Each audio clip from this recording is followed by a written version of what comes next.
வாங்க சார். வணக்கம் sir. Sir, அப்பாவை பெயில் எடுத்துடலாம்ல? 2 நாளாக அவர் சாப்பிட கூட இல்லை சார். கோர்ட்டில் ஆஜர்படுத்திட்டோம், நம்ம எப்படியாவது எடுத்துடலாம். வாங்க சார். சரி வாங்க.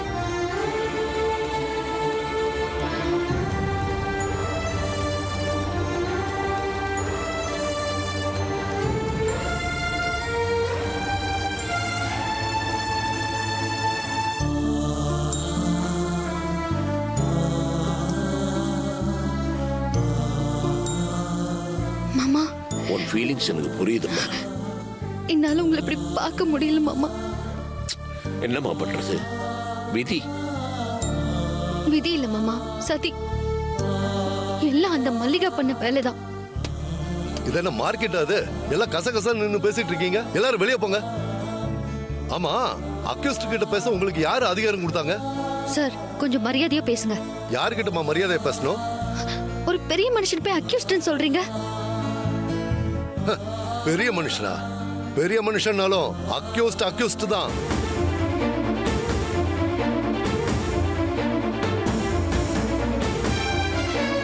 குற்றம் நிரூபிக்கப்பட்டாதான் சார் அக்யூஸ்ட்னு சொல்லணும். அதான் கையும் களவுமா பிடிச்சாச்சே. இதுல வேற குற்றத்தை வேற நிரூபிக்கணுமா?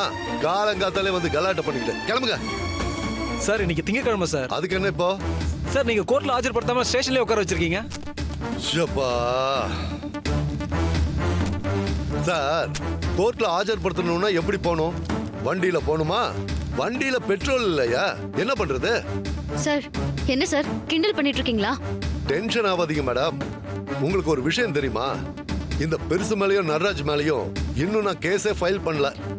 ஏன் கேஸ் ஃபைல் பண்ணாம எப்படி சார் இவங்களை அரெஸ்ட் பண்ணி ஸ்டேஷன்ல வச்சிருக்கீங்க? இதுக்கு உங்க மேல கேஸ் போட்டா என்ன ஆகும் தெரியுமா? உங்க வேலையே போயிடும். இது சட்டப்படி தப்பு. அப்படியா மேடம்? இது தெரியாம தான் இந்த ஸ்டேஷன்ல இத்தனை நாள் சர்வீஸ் பண்ணிட்டு இருக்கேனா? வக்கீல் சார், உங்களோட மேடம் நிறைய சட்டத்தை தெரிஞ்சு வச்சிருக்காங்க போல இருக்கு. ரொம்ப பின்றாங்க. மேடம், கேஸ் ஃபைல் பண்ணா என்ன நடக்கும்னு உங்களுக்கு தெரியுமா? வக்கீல் சாருக்கு தெரியுமே. கேஸ ஃபைல் பண்ண அடுத்த செகண்ட் நாங்க பிரஸுக்கு வந்து இந்த மேட்டரை சொல்லி ஆகணும். பிரஸ்காரங்க வந்து சிலைய திருன்னு எல்லாரையும் உட்கார வச்சு போட்டோ எடுப்பாங்க தெரியுமா? அப்புறம் பேப்பர்ல வேற போடுவாங்க. இந்த வயசுல சிலைய திருன்னு ஐயாவை அந்த சிலைக்கு பக்கத்துல உட்கார வச்சு போட்டோ எடுத்து பத்திரிகையில போட்டா எப்படி இருக்கும் தெரியுமா?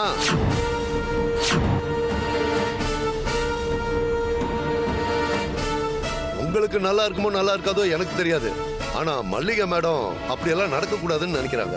இவரு ஏதோ அவங்களோட வருங்கால மாமனாராமே. யாருக்கு யார் மாமனார்? செத்தால் இது நடக்காது. ஐயா, வயசான காலத்துல நீங்க இந்த அளவுக்கு உணர்ச்சி வசப்படாதீங்க. வயசாக வயசாக மெச்சூரிட்டி தான் ஜாஸ்தி ஆகணும். காலத்துக்கும் சூழ்நிலைக்கும் ஏத்த மாதிரி நடந்துக்கணும். ஐயா, இல்லனா நாம தான் கஷ்டப்படணும். இத்தனை வருஷ அனுபவத்துல நீங்க இத கூடவா கத்துக்கல? இந்த பாருங்க சார், அப்படி எல்லாம் வாழ வேண்டிய அவசியம் எனக்கு இல்ல. உங்களுக்கு இல்லதான், ஏன்னா நீங்க வாழ்ந்து முடிச்சிட்டீங்க. ஆனா உங்க பிள்ளைங்க 3 பேர் இருக்காங்கல்ல, அவங்கள நினைச்சு பாருங்க. எங்களுக்கெல்லாம் அந்த அவசியமே இல்ல சார். சார், அவன் கால்நைக்கு வாழ்ற அவசியம் எங்களுக்கு இல்ல. அதுக்கு நாங்க இங்கேயே கூட செத்து போறோம். எப்படி எல்லாம் வாழணுங்கிற அவசியம் எங்களுக்கு இல்ல இன்ஸ்பெக்டர். என் குடும்பம் அப்படிப்பட்டது இல்ல. நீங்க என்ன வேணா பண்ணிக்கங்க சார். தன்மானத்தை வித்துட்டு வாழ வேண்டிய அவசியம் எங்களுக்கு கிடையாது. சார், நீங்க கவலைப்படுறது உங்க மானத்தை பத்தி. இப்பவே பிரஸ கூப்பிட்டு உங்க மானத்தை காத்துல பறக்க வைக்க என்னால முடியும் சார். என்ன வேணா பண்ணுங்க சார், எனக்கு அதை பத்தி கவலை கிடையாது.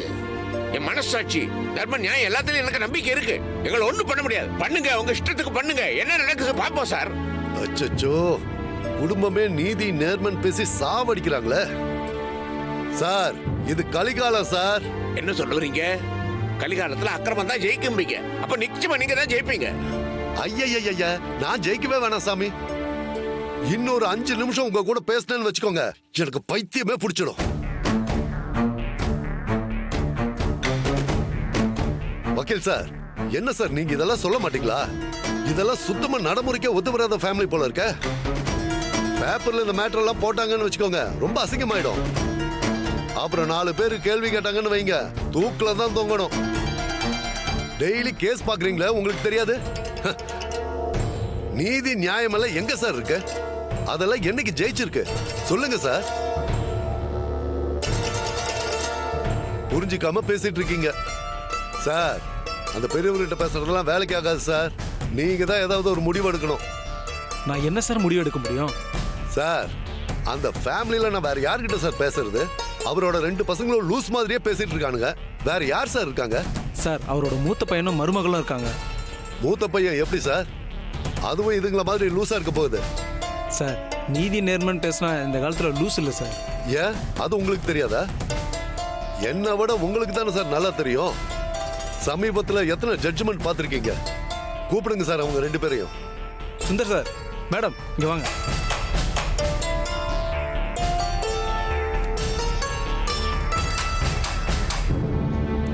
வாங்க.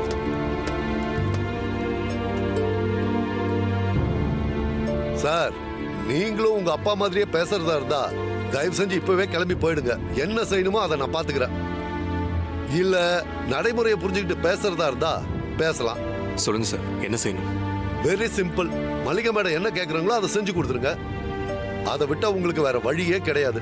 முடியாது சார். ஐய என்ன சார் இது? மேடம் நீங்களாவது கொஞ்சம் புரிஞ்சு பேசுங்களேன். புரிஞ்சுதான் சார் பேசுறேன். நீங்க சொல்ற எதையுமே என்னால செய்ய முடியாது. வேதா, சுந்தர், மாமா பேசினதெல்லாம் கேட்டுட்டு தானே இருந்தீங்க. அதுல ஏதாவது தப்பு இருந்துச்சா?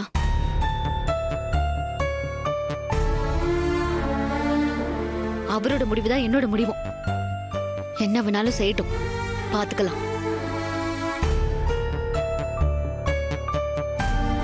நீங்க வாங்க.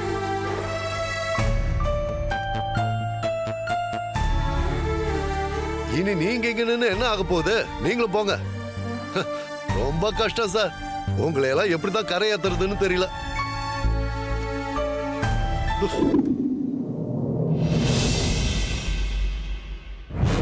ஐயோ மல்லிகா மேடம், முடியல மேடம். நீதிங்கிறாங்க, நேர்மைங்கிறாங்க, இல்லாத வெங்காய மட்டையை பத்தி எல்லாம் ஏதேதோ பேசி என்னை படுத்தி எடுத்துட்டாங்க மேடம். என்னால அவங்க கிட்ட பேசவே முடியல. அந்த பெருசு எப்பா என்ன பேச்சு பேசுதுங்கிறீங்க? நானும் எத்தனையோ பேரை என் சர்வீஸ்ல பாத்திருக்கேன். இவங்க ரொம்ப டிஃபரெண்டா இருக்காங்க மேடம். சரி, அந்த ஆள் தான் பழைய மனுஷன், புரிஞ்சுக்காம இப்படி எல்லாம் பேசுறாருன்னு பார்த்தா அந்த பயப்புள்ளைகளும் அப்படியே தான் பேசுறாங்க. இன்னும் கொஞ்ச நேரம் அவங்க கிட்ட நான் பேசியிருந்தேன், என்ன கிறுக்கனாக்கி இருப்பானுங்க. இப்ப என்ன செய்யறதுன்னு எனக்கு ஒன்றும் புரியல. அதான் உங்களை பார்த்து என்னன்னு கேட்டு போலான்னு வந்தேன் மேடம். அவ என்ன சொன்னா? யார் மேடம்? நாகராஜோட பொண்டாட்டியா? அவ பேரு வேதா. வேதான்னு சொன்னா போதும். நாகராஜ் பொண்டாட்டின்னு சொல்லக்கூடாதுங்கிறீங்களா? சார், அவ தான் அப்படி சொல்ல வேணாம்னு சொல்றால, திரும்ப திரும்ப அப்படியே சொல்லிட்டு இருக்கீங்க. ஓ அப்படியா மேடம்? சாரி மேடம், இனிமே நான் அப்படி சொல்லல. அந்த வேதா என்ன சொன்னா அத சொல்லுங்க. அந்த பெருசு சொன்னதுதான் கரெக்ட்னு அந்த அம்மாவும் பேசுது. நான் தான் சொல்றேன்ல, அந்த குடும்பமே கிறுக்கு குடும்பம்னு. பிராக்டிகலா யாரும் யோசிக்கவும் மாட்டேங்கிறாங்க, பேசவும் மாட்டேங்கிறாங்க. அந்த வீட்லயே சொல்றத கொஞ்சம் புரிஞ்சு பேசுறாருன்னா அந்த வீட்டோட மூத்த பையன் தான் மேடம். யாரு? சுந்தரா? அவர் பேர் சுந்தரா மேடம். எனக்கு அது கரெக்டா தெரியல மேடம். அந்த வீட்ல நெடுநெடுன்னு ஒருத்தர் இருப்பானே, அவன்தான். அவனே தான் மேடம். அவன் பேர் தான் சுந்தர். அவனை வேணா தனியா கூப்பிட்டு ஏதாவது பேசி பார்க்கலாமா மேடம்? அந்த ஆளை கூப்பிட்டு பேசுறது வேஸ்ட். ஏன் மேடம்? அவர்கிட்ட பேசினா நம்ம வழிக்கு ஈஸி வந்துருவாருன்னு தோணுது. அவ்வளவு கஷ்டப்படவே தேவையில்லை. ஏற்கனவே நான் என்ன செய்யணும்னு அவராவே கேட்டுட்டு தான் இருக்காரு. அப்புறம் என்ன மேடம்? ஆனா அந்த ஆளை வச்சு நீங்க ஒண்ணும் செய்ய முடியாது. ஏன் அப்படி சொல்றீங்க? அவர் அந்த வீட்டோட மூத்த பையன் தானே. அவர் சொன்ன எல்லாரும் கேட்பாங்களா மேடம்? அப்படி ஒரு காலம் இருந்துச்சுங்க. ஆனா இப்போ அவருக்கு அந்த அளவுக்குலாம் பவர் இல்ல. இப்ப அவர் அந்த வீட்ல யாரும் நம்ப தயாரா இல்ல. அதனால அவர் ஏதாவது சொன்னாருன்னா அந்த வீட்ல யாரும் கேட்க மாட்டாங்க. அப்ப வேற என்னதான் மேடம் பண்றது? அந்த பெருசையெல்லாம் சத்தியமா வழிக்கு கொண்டு வரவே முடியாது மேடம். அது எனக்கும் தெரியுங்க. அந்த ஆளை விடுங்க. வேதாவை தான் நம்ம வழிக்கு கொண்டு வரணும். அப்பதான் நான் நினைச்சதெல்லாம் நடக்கும். பேசாம அவளை தூக்கி உள்ள வச்சிடலாமா? ஐயோ மேடம், என்ன நீங்க? பொம்பளைங்களை எல்லாம் ஸ்டேஷன்ல வைக்க கூடாது மேடம். பயங்கரமான சிக்கலாயிடும். அப்புறம் என் வேலையே போயிடும் மேடம். நாங்க ஒருவேளை அப்படி உள்ள வச்ச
கூட அவளோட சுந்தர் இருக்கிறதால தான் அவளுக்கு துணையா நம்பிக்கையா இருக்கு. அவனையும் தூக்கிட்டா அவ தனியாயிடுவாள.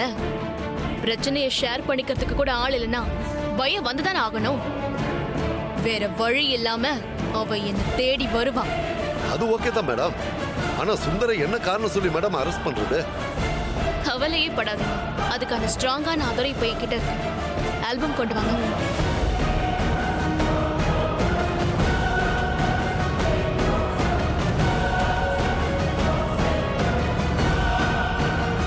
இந்த மல்லிகா, பாருங்க.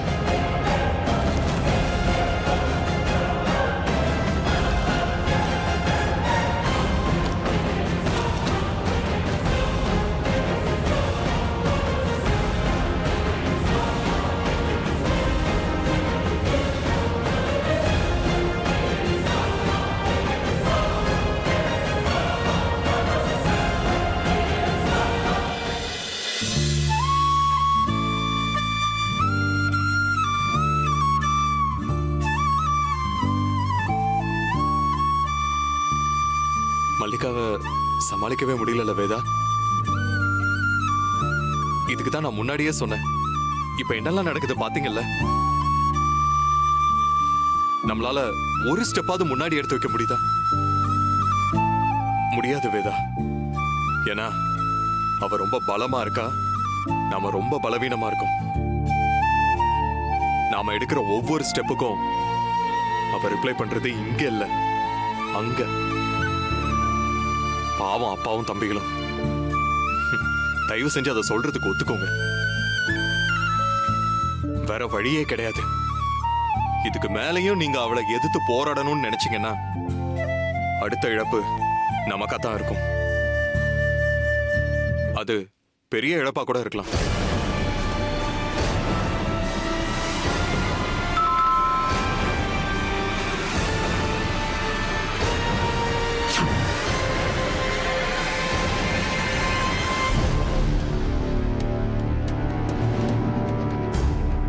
என்ன சார், என்ன விஷயம்? உங்களை அரெஸ்ட் பண்றதுக்காக வந்திருக்கேன்.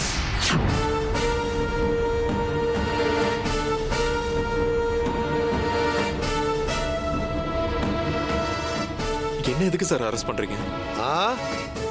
உங்க அப்பாவும் தம்பிகள்லாம் தரையில உட்கார்ந்து கோடு போட்டுட்டு ஆடு புலி ஆட்டம் ஆடிட்டு இருக்காங்க.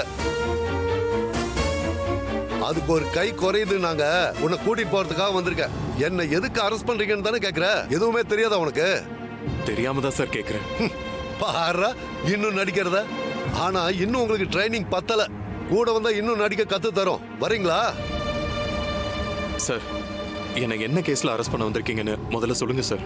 பாரு, இன்னும் மெயின்டைன் பண்ணிட்டு இருக்கிறத. ருத்ரா யாருன்னு கேட்டா பாக்யராஜும் கௌதமியும் நடிச்ச படம் சொல்லுவார் போல இருக்க.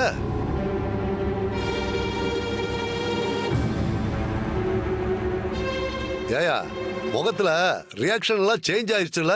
சுந்தர் சாருக்கு மேட்டர் எல்லாம் விளங்கிருச்சுன்னு நினைக்கிறேன். இனிமே நம்மள எதுக்கு அரெஸ்ட் பண்றாருன்னு கேட்க மாட்டாரு பாரு. கொலை செய்யறப்போ போட்டோ எடுக்கிறதுக்கு போஸ் எல்லாம் கொடுத்துட்டு இப்ப கேக்குறாரு என்ன ஏன் அரெஸ்ட் பண்றீங்கன்னு. ஸ்ட்ராங்கான எவிடன்ஸ். கோர்ட்டுக்கு போனா ஜட்ஜி கண்ணை மூடிட்டு தீர்ப்பு எழுதிடுவாரு. கண்டிப்பா தூக்குதான். போலாமா? பயப்படாம வாங்க. உங்களுக்கு துணையா தான் அங்க ஆளுங்க இருக்காங்கல்ல. தம்பி உடையான் படை கஞ்சான். நீங்க தம்பிகள் உடையான் வேற. எதுக்கும் அஞ்ச வேண்டாம். 2 சீட்டு கட்டு வாங்கி தரேன். குடும்பமே உள்ள உட்காந்துட்டு ஜாலி விளையாடிட்டு இருங்க. நாங்க சொல்றது உங்க காதுல விழுதா இல்லையா? வாங்க சார் போலாம்.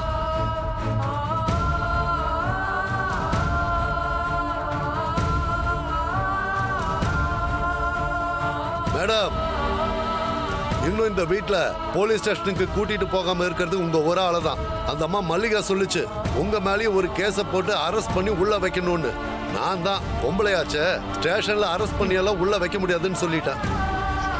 காசுக்காக உங்க நேர்மையை விக்கிறீங்களே, உங்களுக்கு அசிங்கமா இல்ல? இல்ல, அதான் இல்லன்னு சொல்லிட்டேனே. இப்ப என்ன பண்ண போறீங்க? நாக்க புடிங்கிக்கிற மாதிரி 4 கேள்வி கேட்க போறீங்களா? கேளுங்க. இதெல்லாம் கேட்டுட்டு என்ன மாதிரி இருக்கிறவங்க எல்லாம் திருந்திடுவாங்கன்னு நினைக்கிறீங்களா? இப்படியெல்லாம் நீங்க பேசுறதுனால உங்க மேல எனக்கு கோபம் தான் வரும். நீங்க பேசுற நியாயமெல்லாம் எனக்கு உரைக்கவே உரைக்காது. நாங்க செய்யறதெல்லாம் தப்புன்னு தெரியாம செஞ்சுட்டு இருக்கோம், எல்லாம் தெரிஞ்சுதான் செஞ்சுட்டு இருக்கோம். நீங்க நறுக்குன்னு 4 வார்த்தை பேசி எங்களை எல்லாம் திருத்தவே முடியாது. அதெல்லாம் சினிமால தான் நடக்கும். இங்க எல்லா விஷயத்துக்கும் காசு தேவைப்படுது, எல்லாருக்கும் காசு தேவைப்படுது. அதுக்காக என்ன வேணாலும் செய்ய எல்லாரும் தயாரா இருக்காங்க. அதனால நியாயம் காப்பாத்தும், நீதி காப்பாத்தும் நினைச்சு ஏமாந்துட்டு இருக்காதீங்க. காப்பாத்துறதுக்கெல்லாம் இங்க யாருமே கிடையாது. அப்படி காப்பாத்தணும்னு நினைச்சு யாராவது 1-2 பேர் மனசாட்சிப்படி நியாயமா தீர்ப்பு சொல்லணும்னு நினைச்சா கூட அடுத்த நாளே அவரை மாத்திட்டு வேற ஒரு ஜட்ஜை உட்கார வச்சு தீர்ப்பையே வேற மாதிரி எழுதிடுவாங்க. இங்க அவ்வளவு மலிவா நீதி கிடைக்குது. அதனால இப்ப திருந்த வேண்டியது உங்களை மாதிரி ஆளுங்க தான். அந்த மல்லிகை மேடம் என்ன சொல்றாங்களோ அதை கேட்டு நடங்க. அதுதான் உங்களுக்கும் நல்லது, இந்த வீட்டுக்கும் நல்லது. இல்ல தர்மம் ஒரு நாள் வென்றே தீரும்னு சொல்லி போராட்டம் கீராட்டம் பண்ண நினைச்சீங்கன்னா உயிர் பலி நிச்சயம். உங்களுக்கு தான் நாட்டு நடப்பெல்லாம் நல்லா தெரியுமே, போராட்டம் பண்ண என்ன நடக்கும்னு. ஏன் கொன்னோம், ஏன் செத்தாங்கிறதுக்கு நாங்க 1000 காரணங்களை சொல்லுவோம். எதுவுமே நம்புற மாதிரி இருக்காது. ஆனாலும் உங்களால ஒன்னும் செய்ய முடியாது. எது போனாலும் திரும்ப வந்துடும். ஆனா உயிர் போனா அப்புறம் உங்க இஷ்டம். வாங்க போலாம்.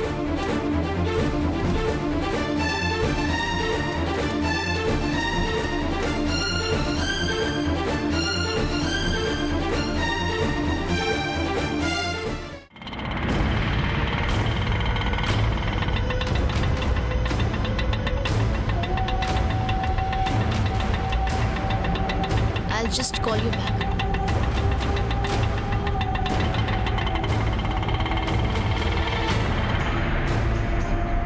அக்கா, என்னம்மா? வேதா வந்திருக்கா. எதுக்கு? சண்டை போட வந்திருக்காளா? அவ இப்ப பல்லு புடுங்கின பாம்புக்கா. அவ இப்படி சண்டைக்கெல்லாம் வருவா? அப்புறம் எதுக்குமா வந்திருப்பா? சரண்டர் ஆக வந்திருப்பா. இவ்ளோ சீக்கிரம் சரண்டர் ஆயிடுவாளா என்ன? பின்ன வேற வழியே இல்லையே. எல்லாரையும் தூக்கி ஸ்டேஷன்ல வச்சிருக்கோம்ல, சரண்டர் ஆயிதானே ஆகணும். சரி வா, போய் என்னன்னு கேப்போம். நான் வேணா நீ இல்லைன்னு சொல்லிடுவா. இருக்கேன்னு சொல்லுங்க, ஆனா உடனே வந்து பார்க்க மாட்டேன். அவ வெயிட் பண்ணட்டும். ஏன் அக்கா, ஒரு விஷயத்துல அடிபட்டு பலவீனமா இருக்கிறவங்க உடனே அந்த பிரச்சனை சால்வ் ஆகணும் தான் வருவாங்க. அப்படி வரும்போது இப்படி வெயிட் பண்ண வச்சோன்னு வைங்களேன், பிரச்சனையோட பயமும் ஜாஸ்தி ஆயிடும்.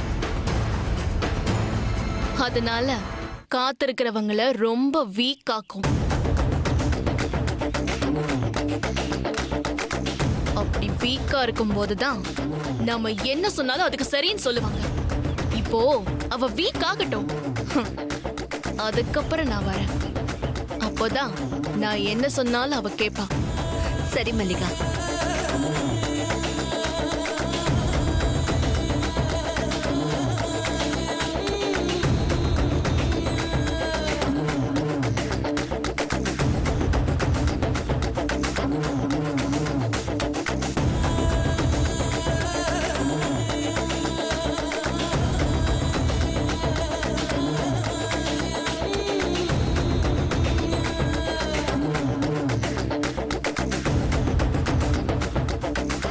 வாமா, வா வா வா.